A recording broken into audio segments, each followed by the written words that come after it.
स्वयं यहाँ आते हैं। अब इसमें दोनों पहलू साथ चलेंगे कि जिनको भगवान मिले उन्होंने प्रैक्टिकल किया, और जो हमारे सदग्रंथ आज तक हमें ज्ञान दे रहे थे हमारे धर्मगुरु समझ नहीं सके, वो हमारा दुर्भाग्य और उनका भी दुर्भाग्य कहेंगे, क्योंकि वो उनकी बुद्धि काल के वश थी। अब हम सतगुरु शरण में आ गए तो हमारे ऊपर काल की जकड़ नहीं रही, इसलिए आप इस ज्ञान को समझ रहे हो। जिस दिन आपका नाम खंड हो जाएगा, यहां से कनेक्शन कट गया, परमात्मा का पंजा आपसे उठ जाएगा, आपको यही शब्द कड़वे लगने लग जाएंगे, और ये हमारे यहाँ भक्त भी आपको बुरे बुरे दिखाई देंगे, क्योंकि काल प्रवेश कर जाएगा, आपकी बुद्धि को भ्रष्ट कर देता है। आज तक ब्रह्मा विष्णु महेश की गांठ बांध रखी, इसने चक्कर बांध रखा, समझने नहीं दिया। आपकी क्या औकात, आप इस मालिक की शरण से दूर होकर आप सुखी हो जाओगे। जून का महीना हो और एसी रूम से बाहर निकल के कोई सुखी हो सकता है? चाहे शराब पी कर निकले जा बाहर, गली में पड़ा रहो, बेशक वो कहा रहो शराब के नशे में मैं बहुत सुखी हूं, अब सुखी हूं, खाक सुखी है, रेत में पड़ा पसीने आए पड़े, झागा रहे मुख में। तो ऐसी दशा उन लोगों की जो भगवान से दूर हटकर इस काल के खेमे में खेल खेल रहे हैं। चाहे वो भक्ति कर रहे हैं, वो भक्ति भी नकली, या संसारिक सुख प्राप्त करने के लिए वो को प्रयास कर रहे हैं, क्योंकि इस काल की साधना से सुख हो ही नहीं सकता। सुख होगा तो इस परमात्मा की ही रजा से, इस साधना से होगा। आदरणीय गरीबदास साहिब जी ने प्रैक्टिकल बताया कि अजब नगर में ले गए हमको सतगुरु आने, अजब नगर में ले गए हमको परमेश्वर आने। आन माने आके, अजब नगर में ऐसे अजब कमाल के लोक में लेके गए भगवान मुझे खुद आकर के, और झलके बिंब अगाध गति हम सूते चादर ताड़े।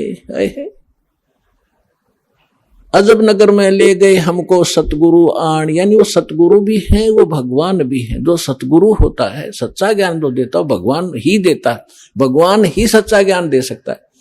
तो उनको सीधे भगवान मिले थे, सतगुरु कहो चाहे परमेश्वर कहो।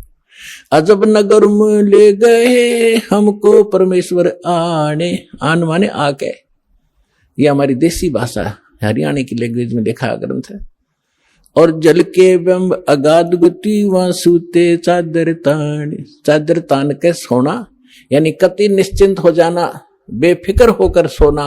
एक मुहारा है यहाँ देसी कि अच्छा चादर तान के सोया है, सारे काम कर दिए। तो इस तरह कहते हम तो निश्चिंत हो गए कि साधना हमारी सत भगवान मिल गए, आंखों सतलोक देख लिया, सत साधना करते रहेंगे, गलती हम करें नहीं, हम निश्चिंत हो गए। हमारे अंदर कोई अब शंका नहीं रही कौन भगवान है और क्या उसको प्राप्त करने का मेथड है, वो सब कंप्लीट प्राप्त हो गया, आंखों देखा। तो दास आपको इतना दृढ़ करना चाहता है, देखो माता पिता अपनी बिटिया का विवाह करते हैं तो वो जाकर लड़के वाले का घर भी देखते हैं, उसकी प्रॉपर्टी से भी परिचित होते हैं, अन्य थर्ड पर्सन से भी पूछते हैं, फिर वो आकर घर बताते हैं कि हम जो लड़का देख कर आए हैं उसके ये बिजनेस है, उसके ये व्यापार है, इतनी उसको प्रॉपर्टी है। तो लड़की को कोई डाउट नहीं होता क्योंकि पिता बता रहा है, थर्ड पर्सन कहे तो शायद शंका हो जाए। तो इसी प्रकार उस परम पिता ने आके आपको ज्ञान दिया है कि जहां तुम जाओगे वहां क्या क्या सुख सुविधाएं हैं, तो आपको डाउट नहीं रहना चाहिए। और फिर साथ के साथ अपने गवाह भी तैयार कर रखे। ये लड़की न्यू कह मैं जाकर देख के आऊंगी तो वह भी एक बात है, देखा पिताजी झूठ नहीं बोल रहे। तो इसी प्रकार आप जी ने एक नेक भक्त का भी आचरण एक दिखाना है कि जो दास बोल रहा है वो किसी डूम भाट के गीत नहीं है, गॉड गिवन स्पिरिचुअल नॉलेज है, एच इट इज, जो भगवान ने बताया। और जिन महापुरुषों को भगवान मिले उन जो का तो सेकंड किया, हमारे सदग्रंथ बता